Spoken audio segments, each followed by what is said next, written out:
Udah sih, soalnya diskon aku ikut yang peminatan kan, minatnya Heeh, ekonomi, heeh. akuntansinya apa masih baru perusahaan dagang gitu, belum manufaktur. Iya betul. Nah nanti kalau kalau di Aldi kan sekarang kelas 12 ya. Nah nanti Ya, kalau Aldi bisa bisa apa bisa menyelesaikan tes dengan baik untuk manufaktur, nah Aldi bisa ini bisa skip mata kuliah akuntansi dasar di Maranatha otomatis. Ya, oke. Tapi kalau kalau ambil akuntansi di Maranatha sih ya. Ya, atau Aldi punya ini rencana masuk prodi yang lain. Aldi ini ada rencana yang pengen inginnya apa? lagi itu daftar SNMPTN ke ITB, ambil MIPA. Jurusan apa? Matematika ya? Ya, Oh, oke. Iya, iya. Saya pikir Aldi bisa inilah ya. Semoga diterima di sana ya di jurusan yang Aldi mau ya. amin. Makasih Pak. Iya dong ya. Kalau bisa masuk ITB di MIPA. Oke, baiklah kita mulai pertemuan kita pada siang hari ini. Aldi bisa mimpin doa nggak? Bisa Pak. Oke, silakan Aldi. Marilah kita berdoa dalam nama Bapa dan Putra dan Roh Kudus. Amin. Ya Tuhan Yesus yang baik, terima kasih atas penyertaan-Mu dari pagi hingga saat ini. Ya Bapak, sebentar kami akan memulai pembelajaran ekstra akuntansi. Semoga ekstra ini dapat berjalan dengan lancar hingga akhirnya nanti. Terima kasih ya Tuhan. Amin. Dalam nama Bapa Amin. dan Putra dan Roh Kudus. Amin. Amin. Terima kasih Aldi. Ya, Sama-sama Pak. baiklah. Kita melanjutkan materi kita yang terakhir, yaitu kita belajar akuntansi bagaimana menyusun laporan keuangan dari perusahaan tipe industrinya adalah pemanufakturan. Ya, yang perlu diketahui di antara semua tipe industri, jasa, perdagangan dan pemanufakturan adalah model bisnis yang paling kompleks. Ya, jadi kalau pemanufakturan kita bisa dapat logika akuntansinya, maka otomatis jasa dan perdagangan kita pasti bisa. Ya, nah di sini kita materi ekskul akuntansi kita memang adalah jasa dan langsung pemanufakturan. Karena kalau jasa kita gunakan untuk kita memahami logika akuntansi dulu. Nah, kemudian kita langsung ke pemanufakturan karena pemanufakturan memang materi yang tidak diperoleh di SMA. Jadi dengan kalian mendapatkan ekskul akuntansi ini merupakan suatu nilai tambah bagi kalian. Karena pengetahuan kalian akan berada di atas rata-rata dari teman-teman kalian yang belajar akuntansi di level SMA. Ya. Nah, untuk belajar akuntansi pemanufakturan, kita itu kemarin mengambil kasus dari PT Kopi Setia. Nah, beberapa informasi yang akan kita review sekali lagi adalah PT Kopi Setia adalah perusahaan manufaktur yang bergerak di bidang penjualan kopi. Bukan kopi minumannya ya, tetapi dalam bentuk kopi kaleng ya. Jadi bubuk kemudian nanti kita bikin sendiri di rumah. Nah, di sini yang diminta adalah PT Kopi Setia ini Anda membutuhkan laporan keuangan untuk periode Agustus sampai dengan September, ya. Nah, berbeda dengan yang kita pelajari di kasus sebelumnya, itu kalimatnya adalah Agustus dan September. Nah, berarti laporan keuangannya ada dua, Agustus dibikin, September dibikin. Tetapi ini dia bilangnya periodenya 2 bulan, yaitu Agustus sampai dengan September. Nah, itu informasi penting pertama yang harus kita pahami. Kemudian kita sudah melewatkan transaksi yang tanggal 1 Agustus, yaitu Grace, ketika Grace maupun Glory menginvestasikan uangnya di PTKS. Kemudian ini ada beberapa informasi yang kita perlu baca dan ketahui.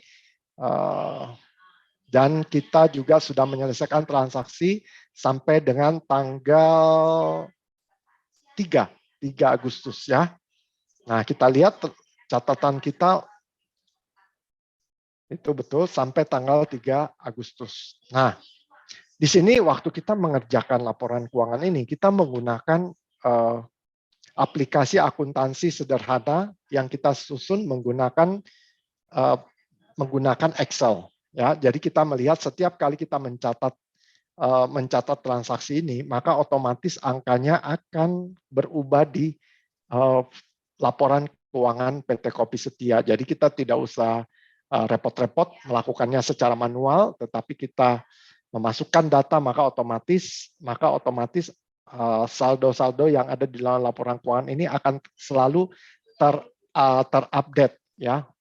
Nah, jadi di sini kita bisa melihat bagaimana peran akuntan itu ada di mana dibandingkan dengan peran yang menyusun program.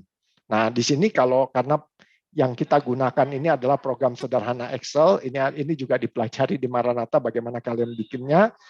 Nah, maka kita tahu di mana peran programmer dan di mana peran akuntan. Jadi programmer itu biasanya tugasnya adalah menyusun kode-kode supaya laporan keuangan itu otomatis jadi. Nah, seperti itu ya. Kalau misalnya akuntan tugasnya adalah melakukan analisis atas transaksi tersebut. Nah, kalau akuntan mau bikin laporan program sederhana itu bisa ya. Ya, itu misalnya misalnya pakai Excel ini kan sederhana ya, bisa.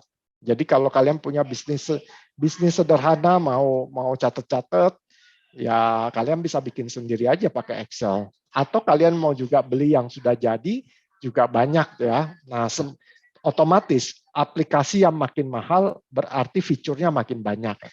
Tetapi prinsipnya ya outputnya ya harusnya jumlahnya tetap segitu ya. Paling yang membedakan antara aplikasi satu dengan yang lain ada di perbedaan fitur. Oke, nah sekarang kita sudah selesai di tanggal 3 Agustus. Mari kita lanjutkan tanggal 5 Agustus. Ya, tanggal 5 Agustus, mari kita lihat transaksinya sama-sama, kita baca. Dan tentu saja kemarin kan kalian juga diminta untuk sudah menguji coba ya, bagaimana menganalisis transaksi setelah tanggal 3 Agustus. Nah, sekarang kita mulai di 5 Agustus. Nah, di tanggal 5 Agustus, apakah ada yang mau coba jawab tanggal 5? Ada?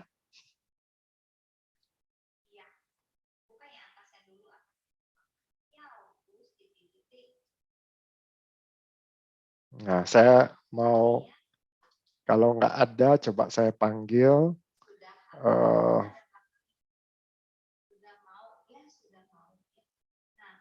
Siapa ya?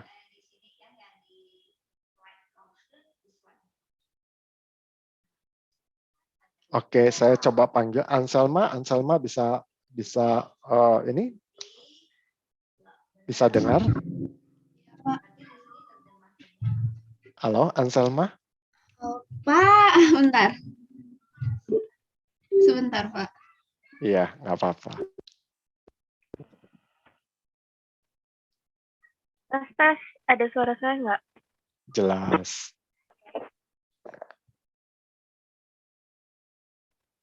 Oke, Anselma sudah siap? Amin, bisa. Oke, kita sama-sama belajar menganalisis transaksi tanggal 5 ya. Yes. Oke. Apakah kelihatan kasusnya di sini tanggal 5 Agustus transaksinya? Kelihatan ya. Di sini ceritanya apa?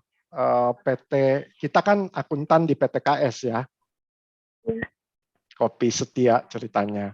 PT Kopi Setia di tanggal 5 ini ceritanya ngapain? Beli kopi sama gula secara kredit. Betul, sebanyak? 20 kilo. Belinya dari? Dari TV Kemurahan Hati. Oke, berarti kita lihat transaksi ini ceritanya PTKS membeli kopi dan gula aren ya. Nah, membeli kopi dan gula aren dari CV Kemurahan Hati sebesar 150.000. Nah, karena ceritanya kita PTKS ini adalah perusahaan pembuat minuman kopi kalengan ya. Berarti logikanya dia beli kopi dan gula aren dalam rangka untuk bikin produknya, betul tidak? Halo Anselma? Ya, Pak. Berarti kan dia beli kopi dan gula ini berarti untuk bikin produknya kan? Iya, Oke, tapi dia belinya bukan tunai kan? bukan. Bukan. Kalau dia tidak beli tunai, berarti logikanya dia akan punya apa kepada CV Kemurahan Hati? Ini utang. Oke, good, very good. Nah, jadi kita tahu berarti kalau dia beli kopi, gula dan aren, berarti logikanya apanya PTKS yang bertambah selain utang. Kalau utang sudah pasti karena dia beli kredit kan, apanya dia yang bertambah? Apanya yang akan bertambah? Asetnya. Betul, very good. Kalau saya senang Anselma berpikirnya dari atas dulu ya, yaitu aset. Jadi kita tahu sebenarnya laporan keuangan kita elemennya kan cuma 5. Aset, kewajiban, ekuitas, pendapatan, dan biaya. Nah, yang penting kita nangkap dulu logikanya. Oh iya, si PTKS atau Kopi Setia ini sedang membeli sesuatu. Berarti kan pasti asetnya bertambah kan, karena dia memperoleh sesuatu yaitu kopi dan gula. Asetnya bertambah. Tapi karena dia belum bayar, maka kewajibannya juga bertambah. Oke. Nah, yang penting kita tahu dulu aset bertambah, utang bertambah. Nah, nanti baru kita cari kalau aset apa nama aset yang paling cocok yang kita pakai untuk pembelian gula ini. Nah, silakan cari yang mana yang paling cocok. Yang purchasing of coffee and sugar deh. Oke, purchasing of coffee dan sugar karena dia belinya kopi dan gula ya. Ya. Oke. Nah, semua yang lain perhatikan ini diskusi saya dengan Anselma. Jadi kalau ada yang tidak dimengerti silakan ditanyakan ya. Jadi yang lain nanti boleh bertanya setelah ini. Berarti oke, jadi tadi kita udah dengar logikanya. Si PTKS membeli kopi dan sugar, berarti ketika dia beli berarti aset dia bertambah, yaitu kopi dan sugar. Tapi karena dia belinya secara kredit, maka hutangnya bertambah. Nah, kira-kira hutang apanya yang bertambah? Apa nama hutang yang cocok di sini kira-kira? Account payable. Account payable ya, oke. Ya, account payable karena account payable itu biasanya digunakan untuk hutang kepada non-pemilik, yaitu supplier ya. Nah, ini kasusnya cocok ya. Jadi kita pakai CV Kemurahan Hati adalah pensuplai kopi dan gula bagi PT KS. Jadi account payable 21 kodenya adalah 2120. Oke, sekarang kita tinggal lihat jumlahnya berapa ya.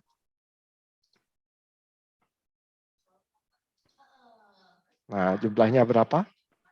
3.000. 3.000 berapa? 3.000 aja. 3.000? Oh, maksudnya itunya Jumlahnya. bentar. Jadi 3 juta. Nah, itu maksudnya. Nah, 3 juta ya. Oke, atau 3.000 ya tadi ya. Oke, nah tunggu dulu nih sebelum kita masukkan. Sebelum kita masukkan ke sistem ya. Apakah di sini semua bisa melihat, Anselma bisa melihat bahwa di aset saat ini purchasing coffee and sugar asetnya masih nol? Masih nol ya. Kemudian utang usaha masih nol juga kan? Iya. Oke, sekarang ini ceritanya aset bernama kopi dan sugar ini bertambah berkurang? Bertambah. Oke, aset kiri atau kanan? Kiri. Berarti kalau dia bertambah, aset bertambah kita taruh di sebelah? Kiri. Oke, berarti 3.000 ini kita taruh di kolom sebelah kiri ya. Oke, good. Kalau utang kiri, utang posisinya kiri apa kanan? Kanan. Oke, ini ceritanya utangnya dibayar atau malah hutang perusahaan bertambah? Utang perusahaan nambah. Nambah, berarti kiri apa kanan kalau utang bertambah? Kanan. Kanan, berarti kita taruh 3.000 di kanan. Good. Oke, sampai sini kita lanjutkan lagi. Kan transaksinya, kalimatnya harus secara lengkap kita baca ya. Oke. Kemudian ada keterangan apa lagi Anselma di sini? Kos transportasi ditanggung dan dibayar tunai oleh PTKS. Oke. Berarti 300 dibayar tunai oleh PTKS. Berarti logikanya apanya PTKS berkurang? Kasnya. Kasnya udah pasti berkurang kan? Ya, oke.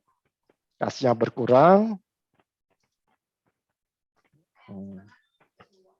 Kalau kas itu aset kan? Aset berkurang kiri apa kanan? Aset berkurang di kanan. Oke, berarti kita taruh di kanannya jumlahnya berapa? 300. 300 ya. Oke, kemudian apalagi pasangannya? Asetnya berkurang. Nah, sekarang kita lihat. Kalau aset berkurang, berarti logikanya pilihan kita cuma dua kan? Yaitu ada aset lain yang juga bertambah atau aset itu berkurang langsung jadi biaya. Nah, dalam kasus ini mana yang lebih tepat? Jadi biaya. Oke, kapan aset menjadi biaya? Saat nggak bisa dipakai lagi, maksudnya nggak ada nilai pakainya lagi. Betul, kalau sudah tidak ada nilai pakainya lagi ya. Jadi kalau kita beli, pada saat kita beli beli kue, kuenya masih posisinya aset nggak? Ya, Kalau kuenya sudah dimakan, habis. jadi biaya kan? Oke, sekarang kalau saya tanya, kalau saya beli gula untuk bikin kue, waktu saya beli gulanya aset nggak? Aset. Ketika gulanya dipakai untuk bikin kue, gulanya berkurang kan? Iya. Dia jadi biaya atau berubah jadi aset lain? Kayaknya biaya deh. Coba. Saya kalau tadi kan ceritanya saya beli kue langsung jadi kan? Kuenya saya makan, kalau saya beli kue tunai kan? Uang itu aset kan? Iya. Aset uang berkurang kan? Dia berubah menjadi aset kue, betul nggak? Iya. Nah, kalau kuenya saya makan, berarti kuenya berkurang kan? Dia berubah menjadi biaya. Biaya, karena kan kuenya sudah dimakan kan? Habis kan? Nggak ada lagi asetnya, betul nggak? Iya. Oke, sekarang ceritanya saya tidak beli kuenya, tapi saya beli gula dulu, saya beli mentega dulu, nanti telur untuk bikin kuenya. Nah, jadi waktu saya beli gula, telur, mentega, aset kas berkurang. Gula, telur, mentega berarti apa? Aset atau biaya?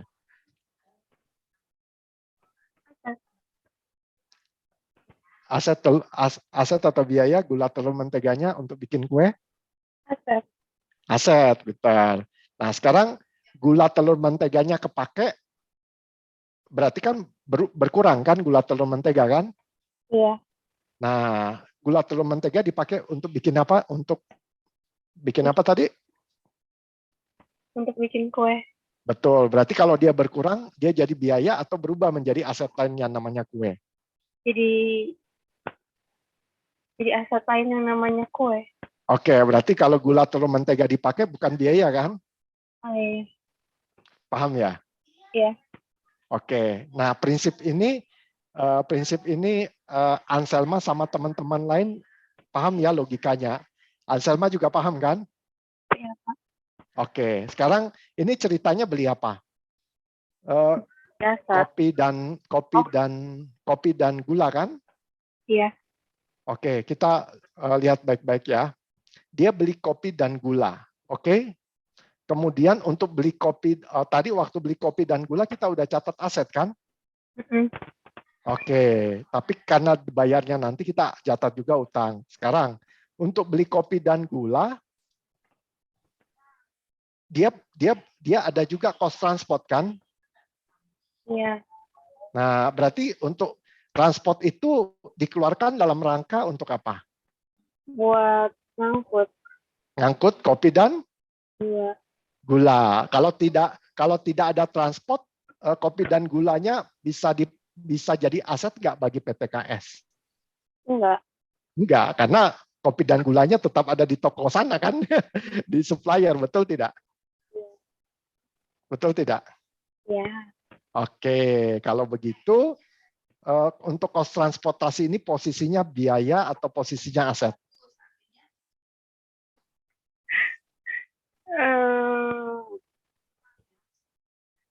Saya ngerasanya biaya, Pak. Kenapa biaya? Soalnya pas nganternya kan berarti udah nggak bisa dipakai buat nganter lagi gitu. Maksudnya tuh udah nyampe situ doang. Nyampe sebatas nganter, jadi nggak bisa pakai buat nganter lagi gitu. Oh iya iya, kalau pemikiran itu kalau sekali kan dia udah mengantar ya tidak bisa dipakai ngantar lagi kan ya. Iya. Iya iya. Nah tetap ya oke dalam dalam dalam kalau pemikiran itu ya iya juga. Tapi kalau kita pikir kemungkinan ini itu masuk akal juga nggak? Eh, kalau kita hanya bayar 150.000, kalau kita hanya bayar 150.000, apakah apakah apakah kopi dan gula itu bisa jadi aset perusahaan tidak? Kalau 150 doang enggak berarti. Enggak kan? Nah, jadi yang mesti dimengerti adalah kalau kita hanya keluarin duit bukan 150.000 tadi 3 juta ya. Kan 20 kali 150.000 ya. Artinya kalau kita hanya bayar kopi dan gulanya, apakah kopi dan gula itu bisa jadi aset nggak bagi si PTKS? Nggak bisa kan? Nggak. Berarti untuk bisa jadi aset, yang kopi dan gulanya bisa jadi aset, berarti cost transportasi itu termasuk bagian dari kopi dan gula nggak? Iya.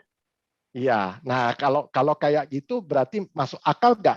Kalau cost transportasi ini sebenarnya bagian dari kopi dan gula itu. Artinya kalau saya cuma bayar 3 juta tadi, berarti kopi dan gulanya masih di sana, ya kan?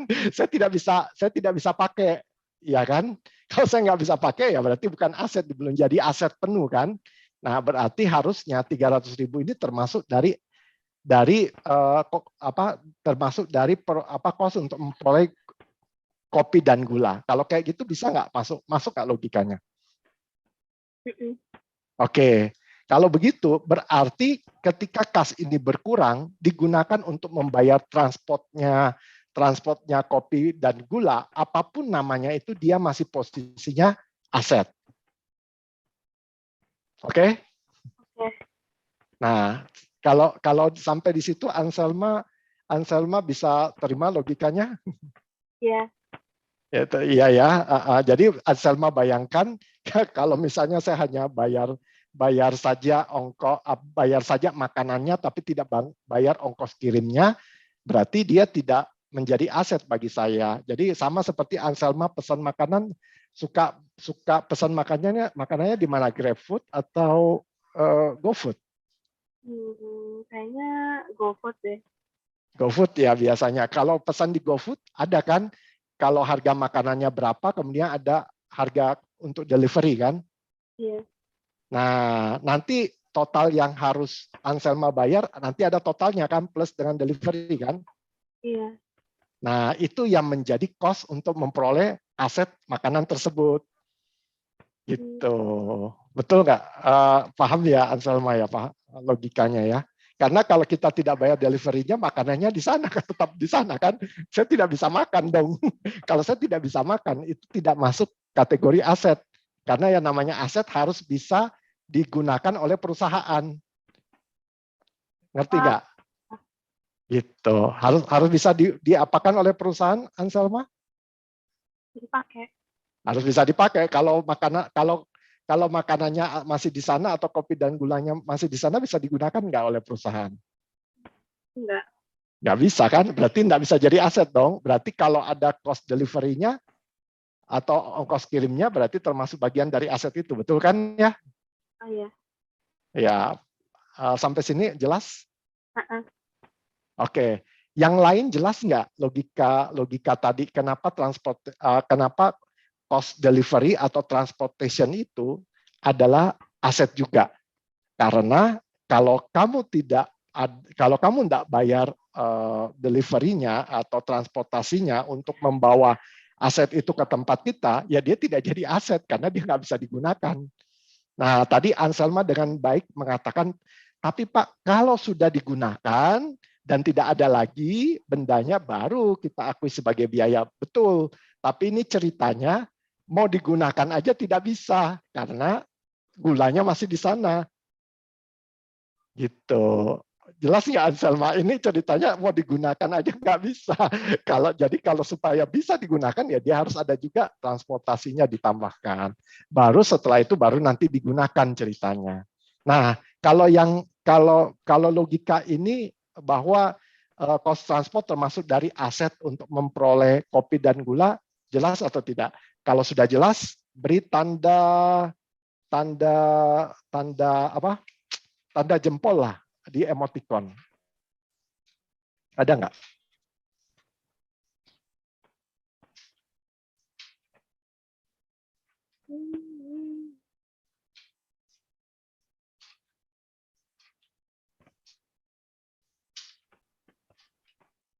Ya, terima kasih. Siapa lagi yang ini? Beri tanda reaksi jempol. Beri tanda jempol kalau paham.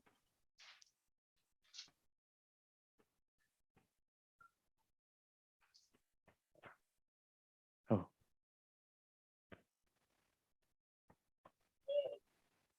Oke, Anselma kita masih lanjut, Mas, kan tinggal dikit lagi Anselma ya. Tahan ya mic-nya. Oke, Tobias paham enggak? Halo, Tobias paham? Halo? Wih, kok suaranya serak-serak? Suaranya serak-serak, Tobias. Kalau Keisa paham enggak?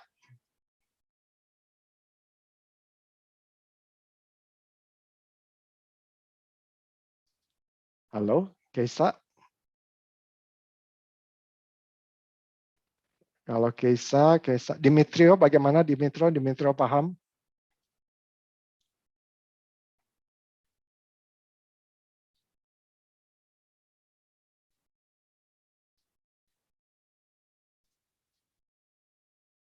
Halo? Oh iya, Dimitrio, ini mic-nya masih ada. Terima kasih ya Dimitrio sudah respon. Felicia, gimana Felicia? Dimitrio, nggak apa-apa ketik di kolom chat aja paham atau ada yang mau ditanyakan. Paham, Pak. Oke, Felicia paham bahwa cost transport adalah aset karena dia harus membawa kopi dan gulanya untuk bisa digunakan. Paham, Pak. Paham ya? Oke, terima kasih. Oke, ada yang nggak paham nggak dan yang mau bertanya silakan langsung nyalakan mic atau ketik di kolom chat. Ya. Oke, sekarang saya kembali ke Anselma dulu ya. Halo Anselma.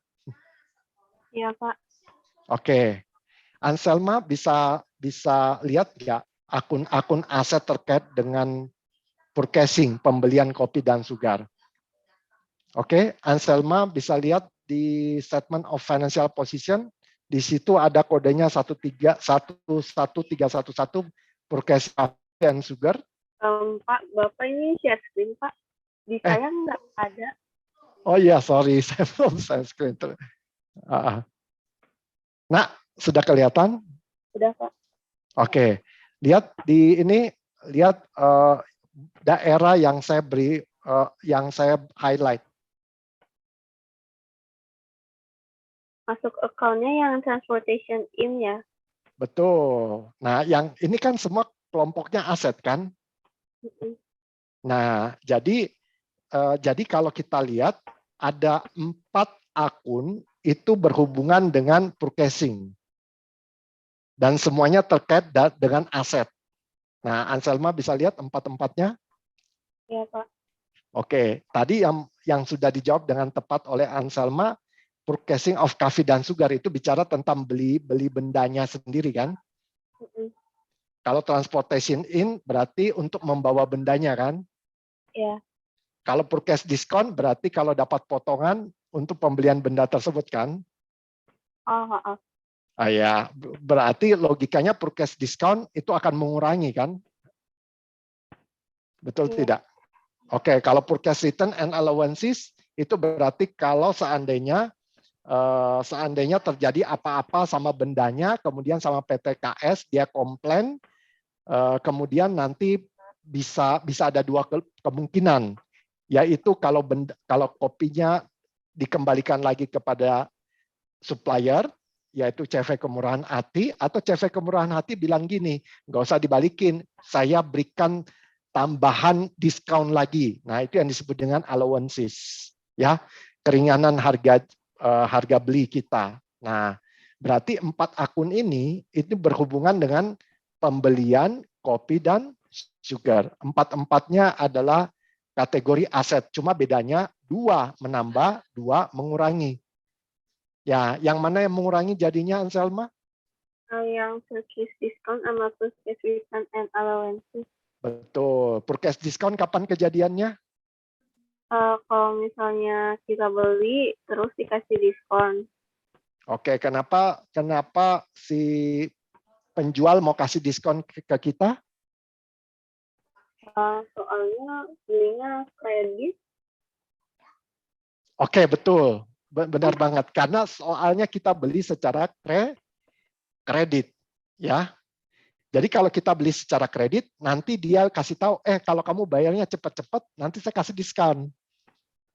Nah, Anselma paham? Iya, Pak.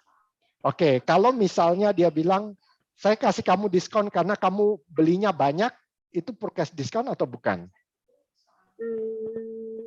Iya, masuk kayaknya. Oke, nah itu bukan purchase discount. Itu namanya apa namanya ya? Coba kita lihat kasus ini ada istilahnya saya bikin. Itu istilahnya adalah cash discount. Cash discount. Oke, kalau cash discount langsung kita potong di harga belinya. Ngerti nggak? Oh, ya. Nah, itu kita tidak usah bikin akunnya lagi. Ya, jadi kalau misalnya 3 juta dikasih potongan tunai berarti langsung kita catatnya bukan 3 juta, tetapi kita langsung kita catat 2.900.000. Oke? Nah, kemudian kita bilang oke, kita beli 2.900.000 tapi bayarnya nanti, berarti kredit kan? Nah, kemudian orangnya bilang lagi, aduh kamu kredit ya? Ya sudah deh, kalau kamu bayar tidak lebih dari 10 hari, misalnya dia bilang kalau kamu bayar dalam 10 hari, saya kasih tambahan diskon lagi. Nah, tambahan diskon itu yang disebut apa?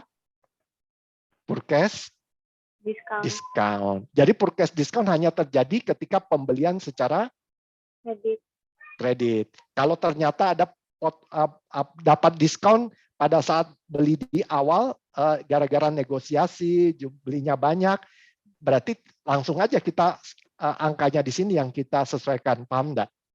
Iya. Kan itu ceritanya langsung di awal kan ya. Oke. Kalau purchase return and allowances ceritanya bagaimana? Kalau misalnya barang yang dibelinya kenapa-napa, terus nggak mau dibalikin, dia dikasih diskon tambahan.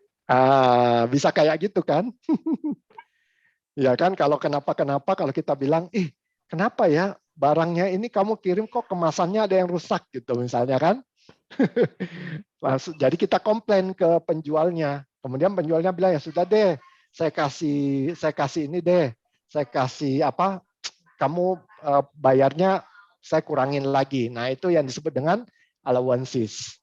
Tapi kalau penjualnya bilang, ya sudah deh, kalau kamu nggak suka, kamu balikin aja. Nah, itu namanya purchase return. Ya, tapi biasanya kita gabungin saja purchase return and allowances. Karena itu kejadiannya kalau ada kenapa-kenapa sama barangnya. Oke, berarti 2 ini sifatnya mengurangi aset. Ya, kalau purchasing coffee dan sugar sama transportation in, berarti dua-duanya ini menambah aset. Betul ya? Iya. Oke. Berarti dalam kasus tadi transportation in, berarti transportation in kan aset ya. Berarti dia akan kita masukkan di sebelah kiri atau kanan? Di kiri. Di kiri ya, karena dia aset. Oke. Berarti jumlahnya sama, yaitu 300. Oke. Nah, sekarang Kak. Oh ya, silakan Tobias.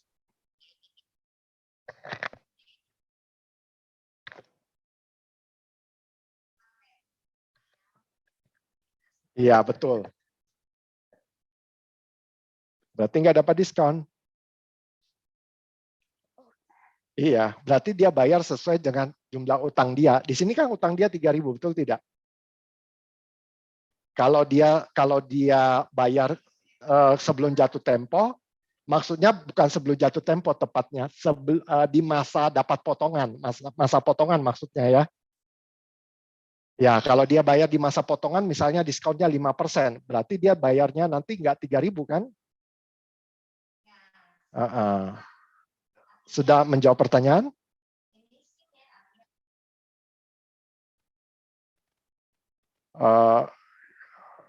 Oh ya, enggak sih, kalau dalam kasus ini ceritanya nggak ada denda, dia cuma harus bayar 3.000 aja kalau di luar potongan.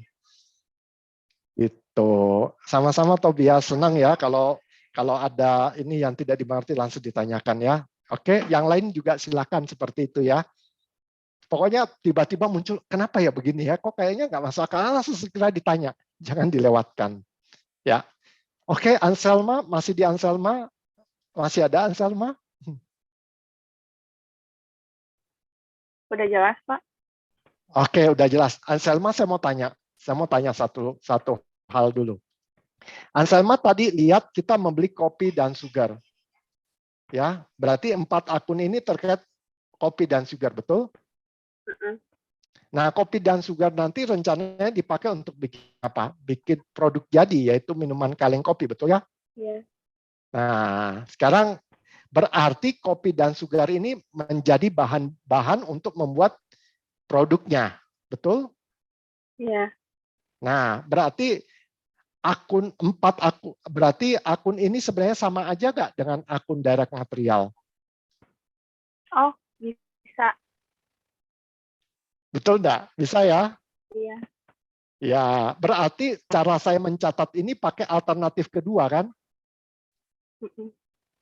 Masih ingat ya waktu kemarin kita belajar akuntansi pemanufakturan ada 2 metode untuk mencatat direct material. Satu, kamu catat langsung ke direct material. Alternatif kedua adalah kamu catat dulu ke akun pembelian. Nah, ini kita berarti ceritanya kita pakai akun pembelian. Berarti kalau saya catat langsung ke direct material bisa nggak? Bisa. Bisa saja ya. Nah, di sini kita pakai alternatif kedua, yaitu kita catatnya ke kita catatnya ke pembelian dulu sama transportation in. Jadi 4 akun ini kita pakai ya. Nanti kalau ditanya, Pak, kenapa kita pakai 4 akun ini? Kenapa nggak pakai direct material? Jawabannya ini lebih informatif. Jadi kita bisa tahu berapa jumlah pembeliannya, berapa transportation in-nya, berapa purchase discount-nya, berapa return and allowances-nya kalau terjadi. Tetapi kalau direct material, Anda menggunakan metode direct material, 4 ini nggak akan kelihatan. Gitu. Jadi sekali lagi di akuntansi, ketika kalian melihat akunnya lebih banyak, berarti pasti tujuannya apa? Lebih informatif, ya. Jadi dengan kata lain saya bisa mengatakan 4 akun ini sebenarnya pecahan dari direct material, ya. Jadi kalau kalian catat purchasing of coffee and sugar atau Anda langsung mencatat menjadi direct material itu sama saja, ya.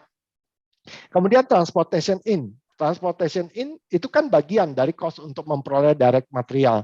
Berarti transportation in, kalau Anda pakai metode pertama, Anda langsung catat direct material. Jadi direct material itu nanti totalnya di sini adalah berapa, Anselma? 3.300. Pintar banget. Ya, kalau kita pakai metode pertama berarti langsung direct material itu jumlahnya 3.300. Tapi karena di sini kita tidak catat, kita menggunakan metode kedua, ya berarti direct material saat ini posisinya masih kosong, tapi kita pecah purchasing-nya berapa, transportation in-nya berapa. Nah, nanti di akhir periode nanti kita akan pindahkan semua purchasing ini ke direct material ya. Itu kita simpan nanti di akhir. Oke, terima kasih Anselma. Ya, Pak. Terima kasih Oke. kembali. Ya, sekarang kita lanjut ke tanggal berikut ya. Nah, sebelum kita lanjut ke tanggal berikut, saya tadi yang ditanyakan oleh Tobias ya. Tobias mengatakan, Pak, bagaimana kalau dia bayarnya di luar periode diskon? Nah, dari mana kita tahu bahwa ada diskon ketika pembelian ini dilakukan oleh PTKS? Itu di tanggal 5, kalau Anda lihat ini, yang saya arsir ini, di situ ada perjanjian pembelian kredit, yaitu 5/10 N/30. Ya. Oke, bagaimana cara bacanya? 5 itu menunjukkan diskonnya. Jadi 5 itu adalah 5%. Ya, kalau yang di bawahnya, yaitu 10 dan 30, itu menunjukkan hari. Ya, saya ulangin ya. Perjanjian kredit biasanya ditulis dengan cara 5/10 N/30. 5/10 itu apa? 5 itu menunjukkan diskonnya. Jadi di sini diskonnya 5%. Di bawahnya itu 10 hari. Artinya, kalau PTKS membayar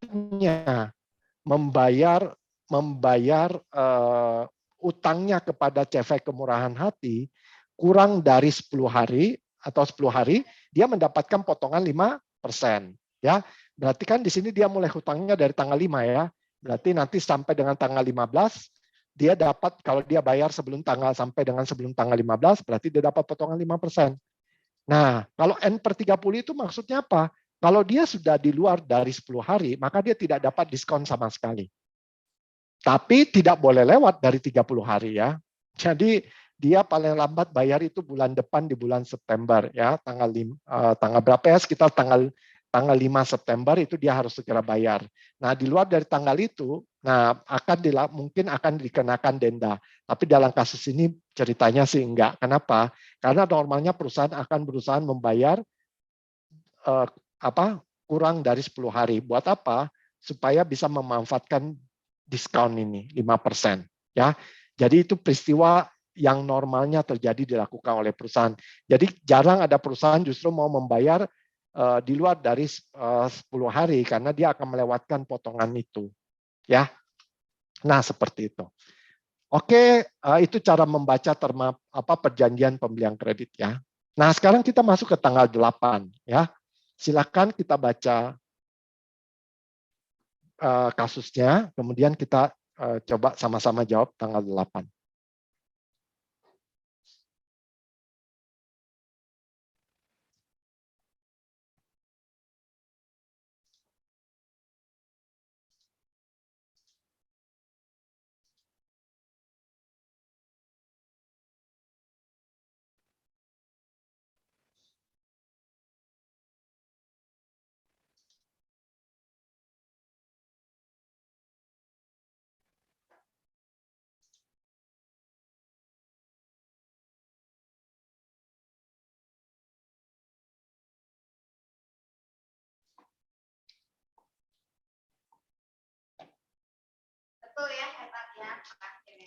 Oke, untuk tanggal 8 saya mau kita sama-sama belajar dengan Eileen Angelika. Apakah Eileen siap? Apakah mic-nya oke? Iya, Pak. Tuh, suaranya jelas ya. Oke, Eileen silakan mic-nya dibuka terus sambil kita belajar supaya lancar ya. Bisa, Eileen? Bisa, Pak. Oke, kita maju ke tanggal 8 ya. Oke, silakan Eileen, tanggal 8 bagaimana ceritanya ini? Tanggal 8 perusahaan membeli apa?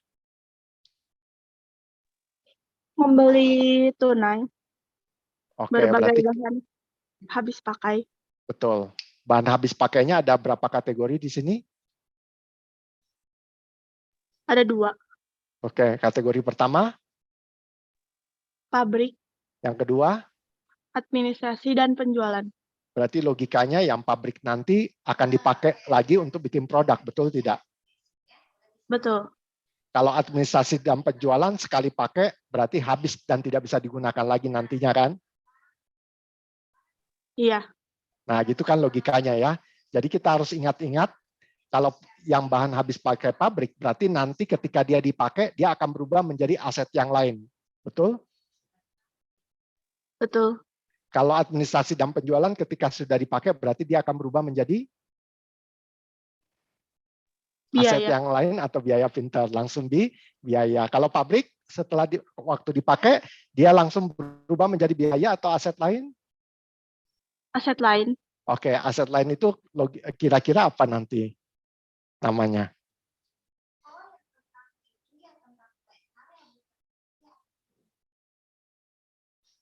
Barang dalam proses.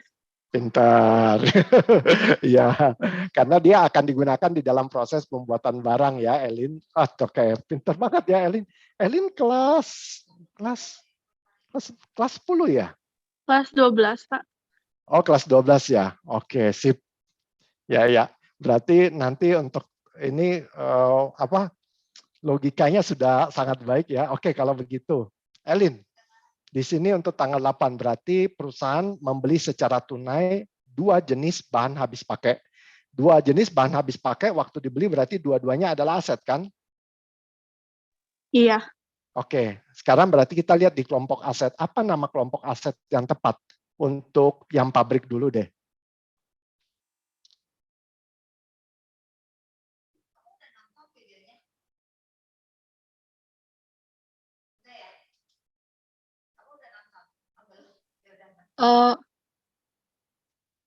Plant supplies. Betul, plant supplies. Berarti kodenya adalah 1. 1.600. Oke. Jumlahnya berapa? 1.600.000 ya. Iya, 1.600 ya. Aset bertambah atau berkurang ceritanya ini? Bertambah. Berarti kiri atau kanan? Kiri. Kiri ya. Nah, kita lihat di sini sebelah kanan plant supplies, ini jumlahnya kosong. Dengan kita masukkan di kiri, maka otomatis dia akan bertambah di kiri. Nah, tentu kalau teman-teman tanya, Pak, emang kalau saya taruh di sebelah kanan dampaknya apa? Nah, kita uji coba aja. Kalau saya taruh di kanan, nah lihat, dia jadi minus. Ada kelihatan nggak Elin di sini ada lambang minus? Kelihatan, Pak. Ya, berarti maksud kita padahal harusnya dia plus karena bertambah kan. Tapi kalau kita taruh di sistem sebelah kanan, jadinya kebacanya dia minus. Nah, padahal yang dimaksud adalah Elin bertambah atau berkurang? Bertambah. Bertambah, berarti harusnya positif ya jumlahnya ya. Nah, betul ya Iya. seperti ini? Oke, kemudian pembelian supplies yang kedua apa nama aset yang cocok? Administration and selling supplies. Very good. Kodenya, 1.700. oke jumlahnya 500. 500. Oke, berarti aset ini diperoleh menggunakan aset atau menggunakan utang? Aset. Apa nama aset yang dipakai untuk memperoleh 2 aset ini? Cash in bank my business. Oke, sekarang cash in my bank di sini 319.700, betul ya? Ya. Kita pakai sebesar 2.100 berarti ya, 2.100 ya. Untuk Iya. untuk membeli 2 supplies ini. Berarti logikanya jumlahnya nanti akan berkurang sebesar 319.700 kurang 21, betul ya? Iya. Oke, berarti cash 1.100. Oke, kita mau kurangkan dia di sini. Berarti kita taruh di kiri, di kanan. Kanan. Kanan ya, karena aset kalau tambah kita taruh di kiri, itu karena sistemnya. Kalau kita mau kurangkan, kita taruh di sebelah kanan, biar dia bacanya kurang. Nah, kita masukkan angka 2.100 di kanan, berarti logikanya di sini berkurang. Berkurang udah ya? Di cash kita udah berkurang ya? Iya. Oke.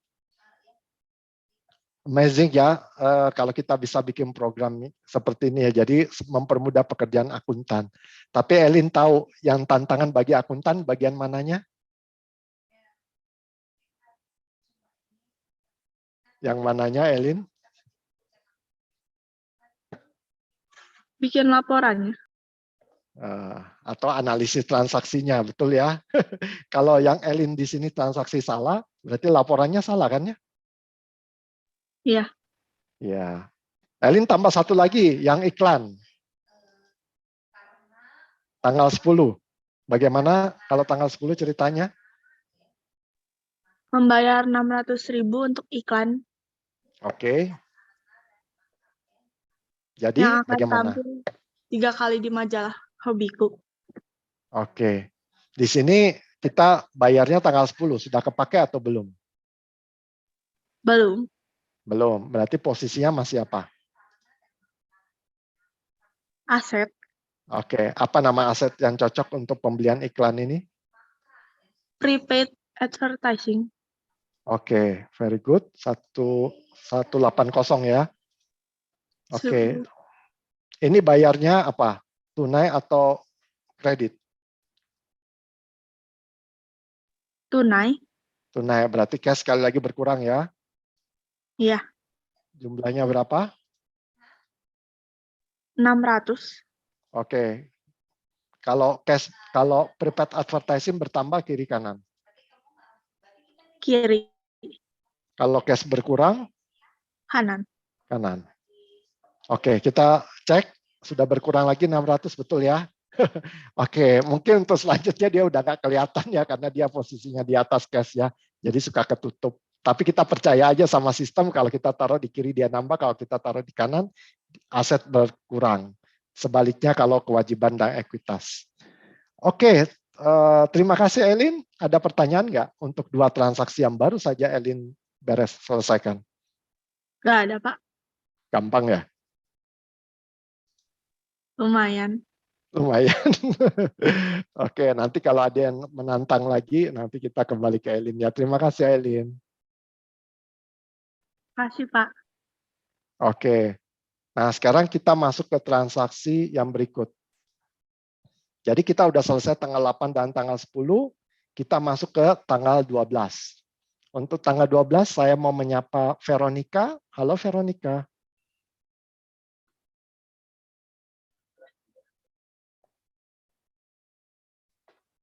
Halo. Veronica suaranya nggak ada, apakah ada masalah dengan mic? Atau Veronica memang belum ngomong? Tes, tes. Tes. Halo. Halo Vero. Halo Vero. Ya, Pak. Halo. Oke, Vero mau coba jawab nggak tanggal 12?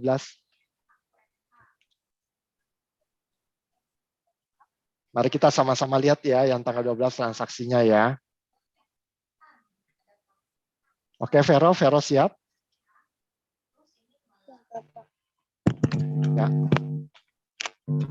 Oke, tanggal 12 gimana ceritanya, Vero?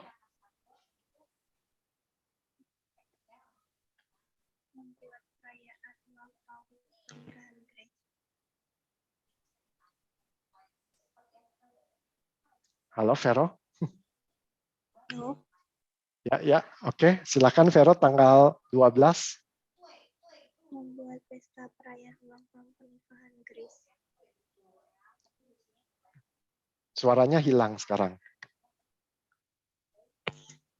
Membuat pesta perayaan ulang tahun pernikahan Grace. Betul. Kemudian diambil kas dari mana?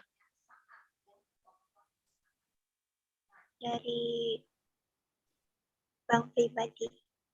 Bank My Life. Oke. Jadi pertanyaannya, apakah transaksi ini mempengaruhi laporan keuangan PTKS? Ya, Vero? Tidak, Pak. Tidak ya? Iya. Kalau tidak perlu kita catat nggak? Tidak, Pak. Nggak perlu, betul banget. Jadi tanggal 12 kita skip ya. Iya, Pak. Oke. Vero mau coba tanggal 14? Boleh. Boleh ya, tanggal 14. Coba kita baca sama-sama ya tanggal 14 ya. Ini PTKS melunasi utang usaha kepada CV Kemurahan Hati. Nah, Vero masih ingat tanggal berapa dengan CV Kemurahan Hati ini? Tanggal 5 ya. Betul nggak? Untuk pembelian kopi dan gula tanggal 5 Agustus. Nah, coba kita lihat tanggal 5 Agustus tadi. Nah, berarti dia membayar utang dia yang tanggal 5 Agustus ini. Nah, bagaimana Vero? Berarti kalau dia bayar, berarti logikanya apa yang berkurang? Kas. Oke, udah pasti dong, ya kan ya? Itu udah benar banget. Orang dia bayar utang pakai kas, berarti kasnya berkurang. Kalau kas kodenya apa tadi? 1110 ya. Halo Vero? Halo. Ya, ini suaranya kembali jelas. Kasnya berkurang ya. Apalagi yang berkurang?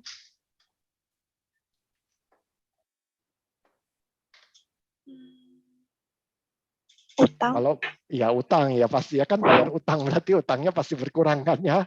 Oke, apa nama utangnya tadi?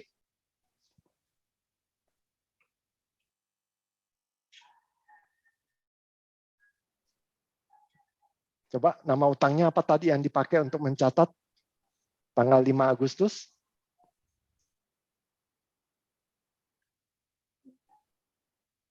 Vero kelihatan nggak di sini Excel-nya? Kelihatan, Pak. Oke, utangnya yang mana?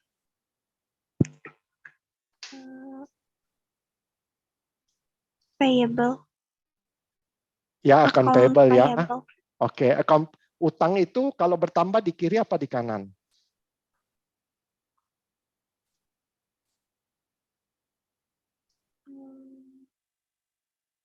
Di kiri.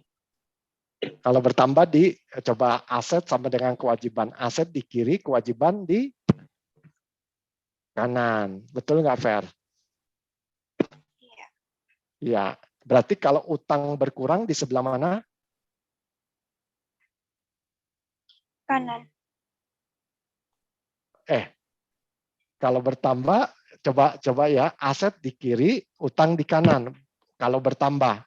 Kalau aset bertambah di kiri, utang kalau bertambah di kanan. Berarti kalau Kanan. utang berkurang di Kiri. betul. Nah, berarti utangnya di sini tadi berapa?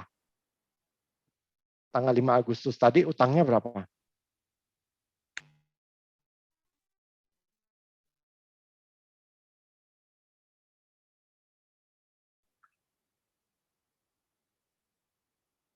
Rp3.000. Betul. Berarti 3.000 saya taruh di kiri atau di kanan? Tadi? Kiri. Betul. 3.000 ya. Nah, tadi kas berkurang kan? Kalau kas berkurang di sebelah kiri atau sebelah kanan? Kanan. Kanan. Nah, kanan ya. Tapi kita sebelum saya tulis angka 3.000 di sini, mari kita cek dulu perjanjiannya. Ya, mari kita lihat lagi soalnya ya. Tadi janjinya apa? Masih ingat nggak, Vero? Kalau misalnya dia bayarnya kurang dari 10 hari atau dalam 10 hari, berarti dia dapat potongan enggak? Kenapa, Pak? Putus-putus. Kalau dia kalau PTKS bisa bayar kurang dari 10 hari, berarti PTKS dapat potongan enggak? Dapat. Dapat. Potongannya berapa persen di sini perjanjiannya? 30%. 5% ya, yang persentasenya yang di atas, kalau di bawah itu harinya ya. Jadi kalau 5/10 artinya dalam 10 hari dia bayar, dapat potongan 5%. Paling lambat harus dia lunasi dalam 30 hari. Tapi kalau dia bisa bayar dalam 10 hari, dapat potongan berapa? 5%. Nah, Vero jelas perjanjiannya ini? Jelas, Pak. Oke, nah sekarang saya tanya, dia bayarnya tanggal berapa? 14. Oke, berarti masih dalam periode dapat potongan enggak? Dapat. Dapat. Berarti 5 dapat kan? Kan dari tanggal 5 ke 14 masih dalam 10 hari, betul enggak? Betul. Oke, potongannya 5%. 5% berarti jumlah potongannya berapa?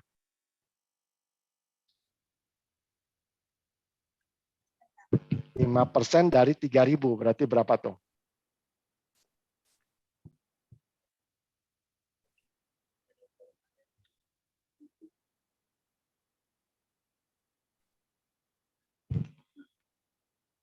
Vero udah ketemu?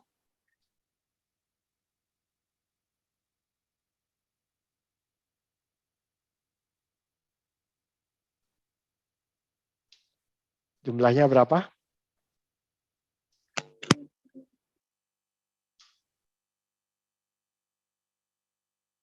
5% dari 3.000. Berapa? 150. Oke, ya betul 150. Suara Vero sekarang mengecil lagi. Ya. Maaf. Nah, ini udah bagus lagi. Berarti dia keluar kasnya 3.000 enggak? Enggak kan? Berarti dia mengeluarkan kas 3.000 dikurangi 150. Berarti 2.850. Nah, berarti 150 merupakan potongan. Ya enggak, Fer? Iya. Oke, potongan berarti potongan untuk pembelian kopi dan sugar. Berarti kita kurangkan nilai pembelian kopi dan sugar, yaitu purchase discount. Berarti kalau kita mau kurangkan nilai aset kopi dan sugar, nah berarti kita mau kurangkan aset kan? Kalau aset kita mau kurangkan berarti 150 ini kita taruh di kiri atau di kanan?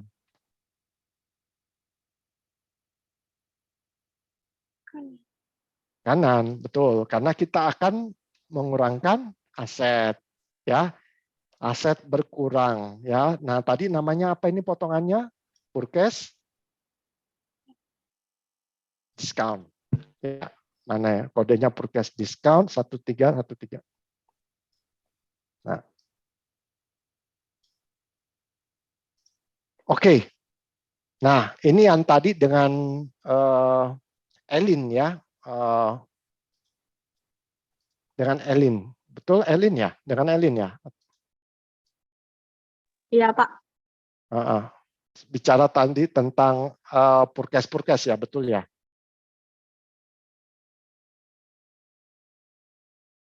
Ya. Iya, Pak. Oke, berarti Vero tadi sudah mengatakan bahwa berarti purchase discount itu adalah aset yang kita kurangkan. Makanya dia ditaruh di sebelah kanan. Aset apa yang dikurangkan? Aset kopi dan sugar. Jadi kita lihat di sini 4 akun yang berhubungan dengan pembelian kopi dan sugar. Jadi 2 akun menambah, yaitu cost belinya sama transportation in-nya itu sebenarnya disatuin. Kalau dia dapat diskon, maka dia akan mengurangkan jumlah pembelian kopi dan sugar. Jadi kalau tadi dibilang, kalau tanpa diskon berarti kopi dan sugar itu 3.300. Tapi karena ada diskon berarti 3.300 kurang 150. Ya, nah begitu logikanya. Jadi nanti direct material itu jumlahnya akan menjadi 3.150. Nah, kalau ada purchase return and allowances lagi, nah itu akan mengurangi lagi. Oke, Vero, ada mau ditanyakan nggak tentang jurnal ini? Apakah cukup jelas, Vero? Tidak ada, Pak. Oke, Vero, ngerti kenapa purchase diskon di sebelah kanan? Ngerti. Oke, karena dia mengurangi aset apa tadi? Pembelian aset apa namanya? Kas. Aset apa tadi terkait dengan purchase diskon ini? Pembelian aset apa namanya? Kas. Bukan purchase diskon, purchase diskon. Purchase diskon ini satu kelompok apa? Dengan apa tadi, Fer? kopi dan gula. Iya, betul banget ya. Jadi kalau kita kurangkan 150 berarti kopi dan gula total pembeliannya cost-nya berapa? 2.850. Tadi beli kopi cost-nya berapa? 3.000. Transportation in 300 kan? Betul nggak? Pembelian kopi dan juga 3.000 plus transaction in 300. Tanya berapa, Fer? Gimana, Pak?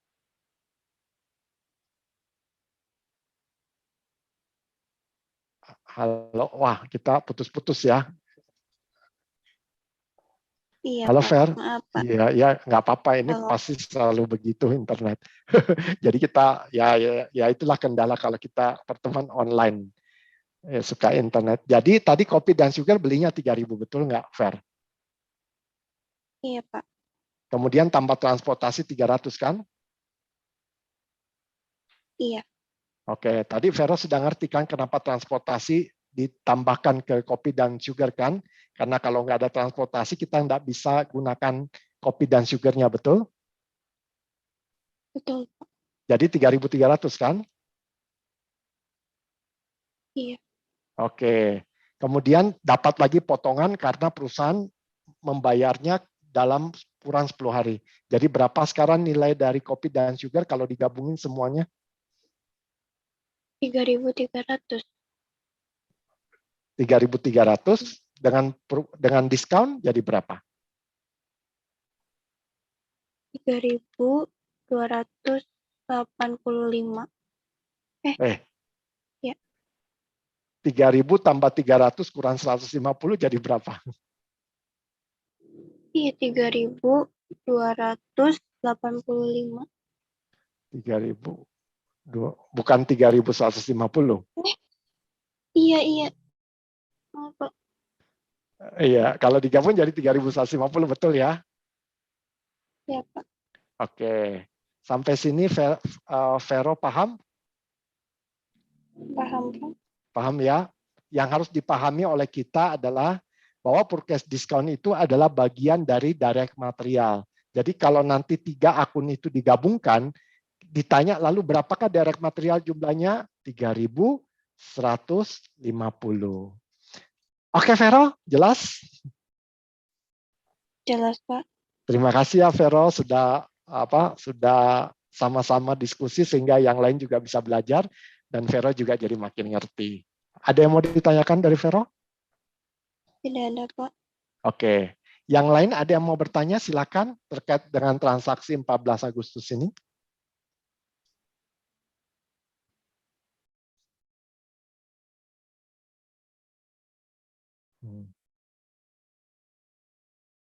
Oke, kalau Keisa, halo Keisa.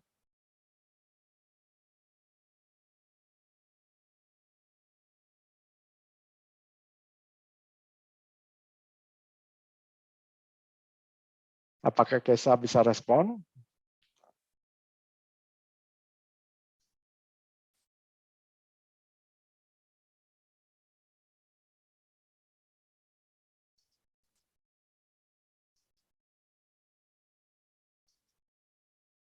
Oke, kalau Keisa nggak bisa, coba Stefani. Stefani bisa respon? Stefani? Iya, Pak. Suaranya jelas nih. Stefani cukup jelas transaksi tanggal 14? Jelas, Pak. Oke, kalau begitu apakah Stefani bersedia kita sama-sama belajar untuk transaksi tanggal 17?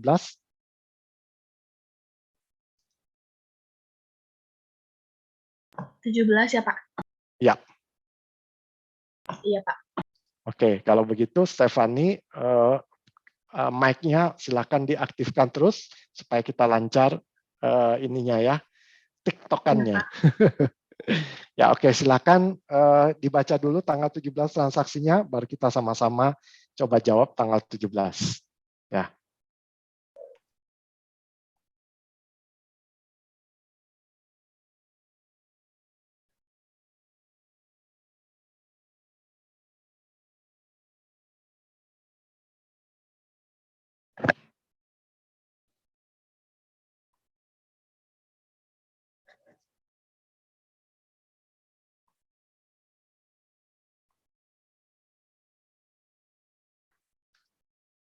Oke, Stephanie udah siap? Iya, Pak. Oke, tanggal 17 perusahaan apa? Menjual secara kredit ya. Iya. Oke. Kalau perusahaan sudah menjual secara kredit, berarti perusahaan bisa mengakui adanya pendapatan nggak? Enggak. Kenapa belum? Karena uang dari konsumennya belum masuk ke kita. Hehehe. Stephanie masih ingat nggak 3 konsep yang kita pelajari di level dasar? Kapan pendapatan diakui?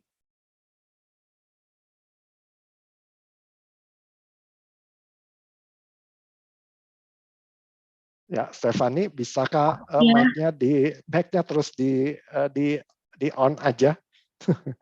Ya, kapan pendapatan diakui? Masih Saat ingat? uang diterima, bukan, Pak? Saat uang diterima. Coba saya munculkan lagi PPT kita yang di awal-awal ya. Nah, Stephanie bisa lihat nggak basic konsep ini? Sudah? Udah. Stephanie udah lihat? Stephanie ingat kan kita di dasar kita belajar 3 konsep ini kan? Iya. Nah, ini transaksi ini kan terkait dengan penjualan barang, betul ya? Berarti terkait dengan pendapatan, oke?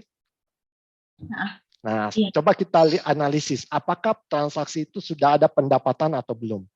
Berarti kita harus tahu kapan pendapatan diakui. Berarti kita catat kan? Nah, Stephanie masih ingat bunyi konsep ini apa? Coba dibacain sama Stephanie. Pendapatan diakui saat barang atau jasa dikerjakan atau diberikan kepada konsumen secara akrual. Itu konsepnya namanya akrual ya. Nah, bukan cash. Berarti apakah pendapatan diakui saat perusahaan terima duit atau bukan? Bukan. Bukan. Jadi kalau kita mengatakan di akuntansi kita mengakui pendapatan karena uangnya diterima, benar atau salah? Salah. Salah. Kapan kita mengakui pendapatan? Ketika kita memberikan barang. Atau kalau kita perusahaan jasa, jasanya kita sudah kasih kepada konsumen. Betul nggak, Steph? Ya, sampai sini jelas? Jelas. Oke, kalau biaya, apakah gara-gara kita keluarin duit? Gimana, Pak? Maaf, Pak. Kalau biaya diakui saat kapan? Saat kita keluarin duit atau bukan?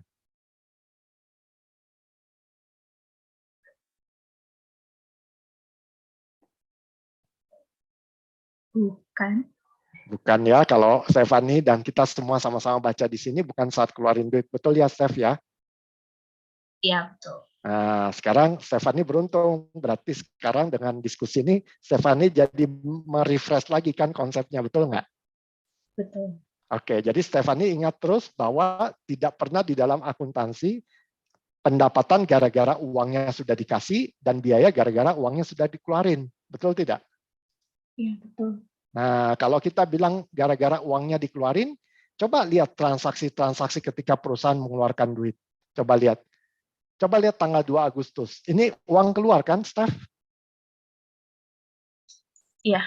Kelihatan nggak apakah perusahaan mencatat land and building ini aset atau biaya? Aset.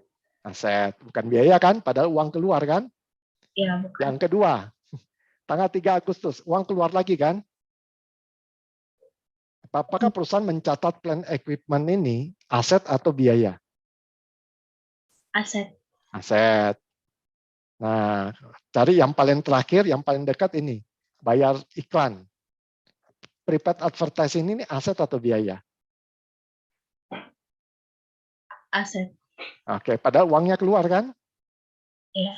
Nah, berarti konsisten kan? Di dalam akuntansi kita tidak menggunakan dasar cash, tapi akrual. Bahasa sederhananya, kalau biaya bukan pada saat asetnya dibeli, bukan pada saat kasnya dikeluarin, tapi asetnya digunakan. Sementara kalau pendapatan juga bukan pada saat uangnya diterima, tapi saat barang atau jasa diberikan kepada konsumen. Makin mantap, Steph? Iya, Pak. Oke, sekarang dengan setelah kita mereview lagi konsep itu, mari lihat tanggal 17. Nah, kalau kita lihat tanggal 17 ini, apakah perusahaan sudah mengirimkan barang kepada konsumen? Sudah. Sudah. Kalau nggak mungkin ada transportasi, betul? Betul. Ya kan? Kemudian berarti kalau barangnya sudah diserahkan kepada konsumen, berarti sudah bisa nggak kita mengakui biaya? Sorry, kok biaya? Pendapatan. Ya. Bisa. Bisa. Oke. Bisa ya. Kalau begitu saya mau tanya, berarti pendapatan berarti kodenya apa?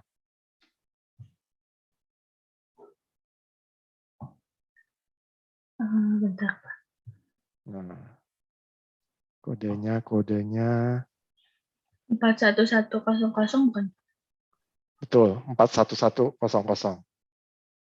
41100. Terima kasih. Oke, sales. Berarti kita bisa akui pendapatan atau penjualan ya.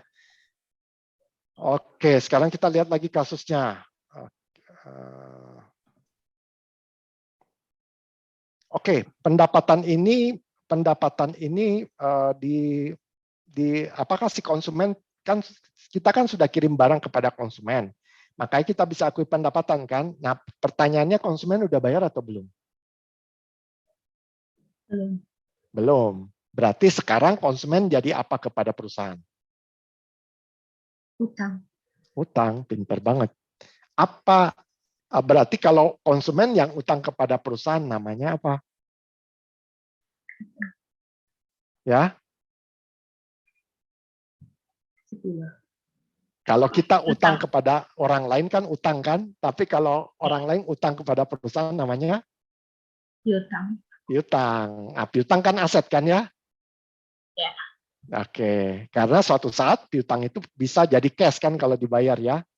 Betul. Sip. Jadi piutang. Oke. Berarti piutang atau aset bertambah. Jumlahnya berapa tadi pendapatan yang kita akan akui? 6840. Oke, very good. 6840. Oke, piutang bertambah atau dengan kata lain karena piutang adalah aset. Jadi aset bertambah kiri apa kanan?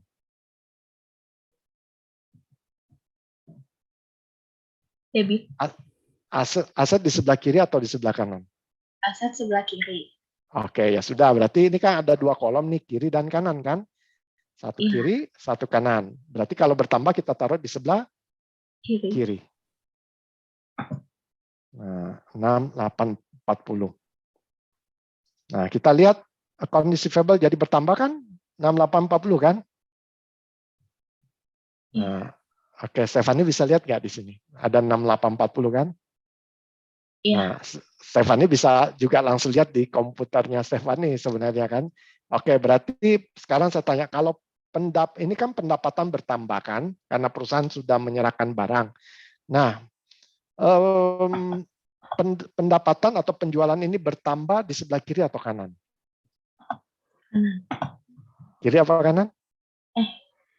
Di kanan. Oke, kenapa kanan? Karena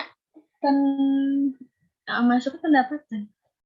Iya, kenapa pendapatan di kanan? Karena modal masuknya. Betul, pintar. Karena pendapatan bagian dari modal. Modal di kiri apa kanan kalau bertambah? Kanan.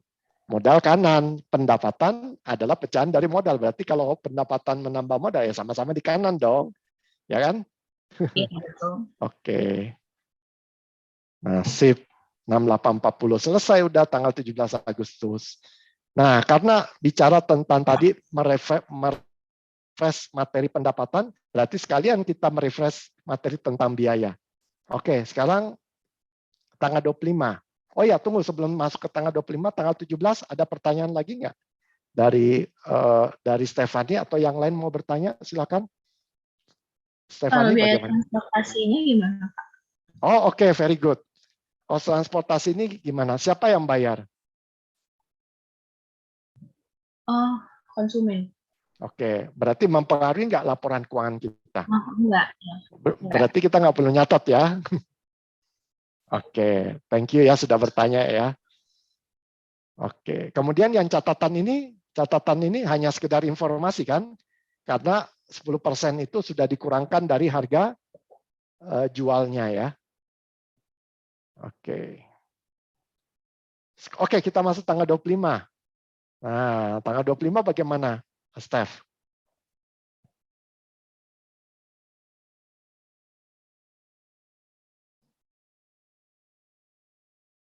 Silakan, Stephanie.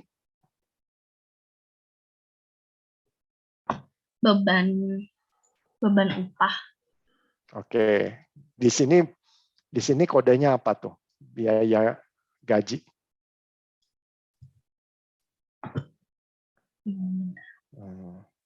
Mana ya? Harusnya di bagian biaya ya. Oke, salary expense, betul? Ya, betul. 5155 ya. Oke, 5155. Biaya bertambah ya. Ini ceritanya biaya bertambah ya. Nah, oke, saya mau tanya dulu kepada Steph. Kenapa biaya diakui di tanggal 25? Karena emang di keterangannya emang dia bayar setiap tanggal 25. Ya, maksudnya apakah kita mengakui biaya gara-gara perusahaan mengeluarkan uang di tanggal 25? Enggak.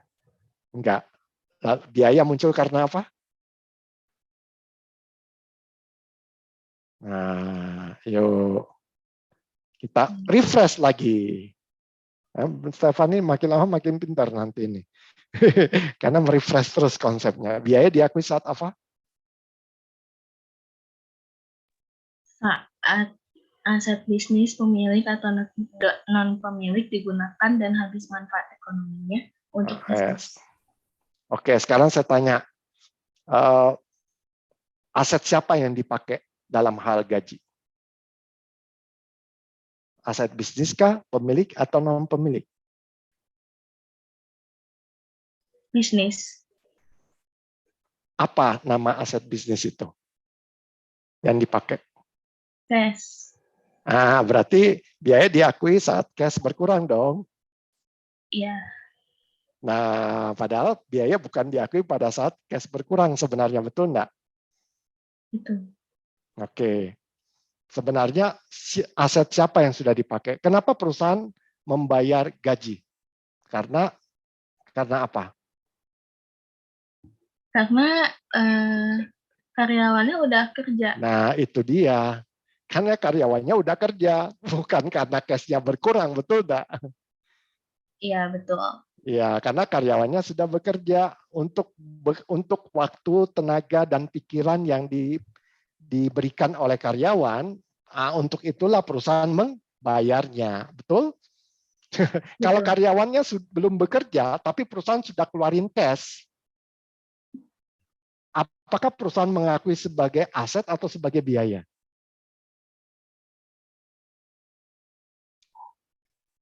Aset. Kalau aset, betul. Kalau karyawannya belum kerja, kan? Iya. Tapi kalau karyawannya sudah bekerja, berarti biaya, kan? Iya. Oke, ngerti logikanya? Ngerti, Pak. Oke, jadi di sini biaya diakui apakah gara-gara cash-nya sini berkurang? Bukan, Enggak. karena karyawannya yang sudah bekerja. Oke, berapa jumlahnya tadi? 2.500.000. 2.500.000 ya di soal ya. Saya sendiri lupa sih angkanya. Oh iya, 2.500.000 ya, karena 5 hari kerja 100.000 ya. Oke, 2.500.000. Oke. 2.500.000. Oh iya, saya mau tanya kepada Stephanie dulu. Steph tahu kan bahwa kasus ini perusahaan manufaktur, betul ya? Iya. Nah, berarti logikanya karyawan yang bekerja itu ada karyawan pabrik, ada juga karyawan yang bukan pabrik. Iya. Ya. berarti kalau saya mau tanya, kalau dia karyawan pabrik, berarti karyawan itu bekerja untuk membuat produk, betul enggak? Iya. Nah, berarti logikanya tenaga dia yang kita bayar, berarti ada sebagian tidak jadi biaya, tetapi nanti menjadi aset, yaitu barang dalam proses untuk bikin coklatnya, betul nggak, Steph? Ngerti nggak logikanya? Stephanie? Ya, betul, Pak. Betul ya logikanya. Nah, kalau di sini kita catatnya, kita anggap semuanya jadi biaya dulu kan? Iya. Berarti nanti kita perlu melakukan penyesuaian berapa dari 2.500 yang belum menjadi biaya. Berarti nanti prosedur itu perlu kita lakukan nggak nanti pada saat kita menyusun laporan keuangan? Iya. Iya, nah itu yang menjadi catatan Stephanie, juga catatan bagi teman-teman yang lain. Yaitu di dalam 2.500 itu ada gaji pegawai yang belum menjadi biaya. Gaji pegawai siapa? Gaji pegawai pabrik yang memang menggunakan tenaganya untuk bikin coklat.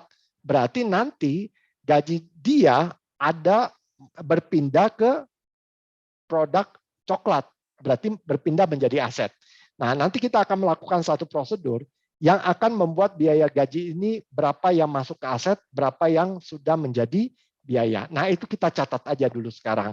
Saat ini kita mencatat bahwa kita mencatat semuanya menjadi gaji. Nah, kalau Anda ingat di dalam PPT kita untuk akuntansi manufaktur, ini berarti metode kedua, ya. Nah, ini kita catat karena di situ saya mengajarkan juga untuk tenaga kerja langsung atau direct labor atau gaji pabrik, orang pabrik itu pakai metode pertama. Tapi ini saya beri contoh metode kedua. Ya, oke, Stephanie sampai saat ini sudah jelas? Udah, Pak. Oke, ada yang mau ditanyakan dulu nggak? Udah cukup, Pak. Terima kasih. Ya. Saya juga terima kasih buat Stephanie ya untuk responnya sehingga kita bisa jadi sama-sama belajar dan teman-teman lain juga belajar. Oke, dengan demikian kita berhenti sampai dengan tanggal 25 Agustus ini. Kita akan lanjutkan selesai sampai dengan September itu di pertemuan selanjutnya ya, pertemuan ke-6. Nah, sebelum kita bubaran, silakan kameranya dinyalakan, kita akan berfoto bersama.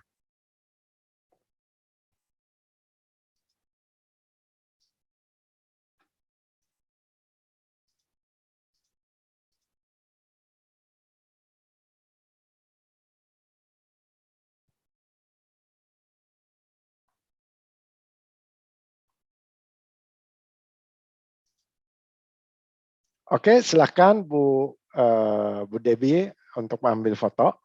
Oke.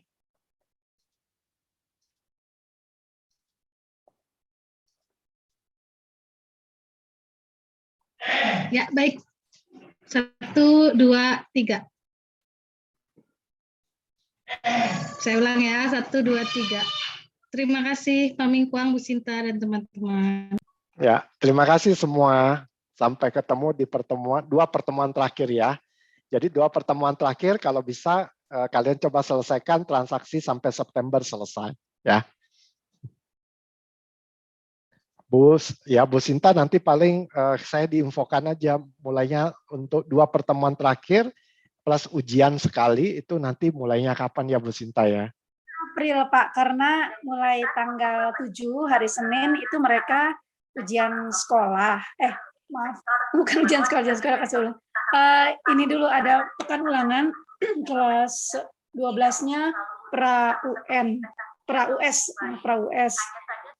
Itu berlangsung sampai tanggal 16. 16 itu pas tanggal hari Rabu ya Pak ya. Kemudian kan ada kegiatan lain. Tanggal 21 itu ujian sekolah. Memang kelas 10 dan 11-nya itu tidak ada kegiatan belajar mengajar, tapi kelas 12-nya tidak bisa ikut Pak karena sedang ujian sekolah. Jadi mungkin biar sama diliburkan dulu aja ya Pak ya supaya betul. Ada yang sudah ikut, ada yang belum begitu. Itu juga sampai tanggal 30 Maret. 30 Maret itu hari Rabu juga Pak. Jadi 4 kali hari Rabu ini nggak bisa karena mulainya Senin, selesainya Rabu minggu depannya begitu ya. Jadi mungkin bulan April ya Pak ya baru ada lagi. Begitu Iya. Pak. Kalau saya lihat tanggalnya berarti tanggal 6 April ya. Tanggal 6. Ya, kalau tidak salah Seninnya itu tanggal 4 ya. Ya benar tanggal 6 Pak. Ya, Ya. oke, yes. Oke Bu Sinta, terima kasih. Nanti kalau ada perubahan apa-apa tinggal diinfokan aja. Ya, Untuk sementara kita tanggal 6 mulai lagi ya. Ya, tadi saya masuk agak telat karena ada rapat juga ini guru-guru tadi. Gitu. Ya, tidak apa-apa.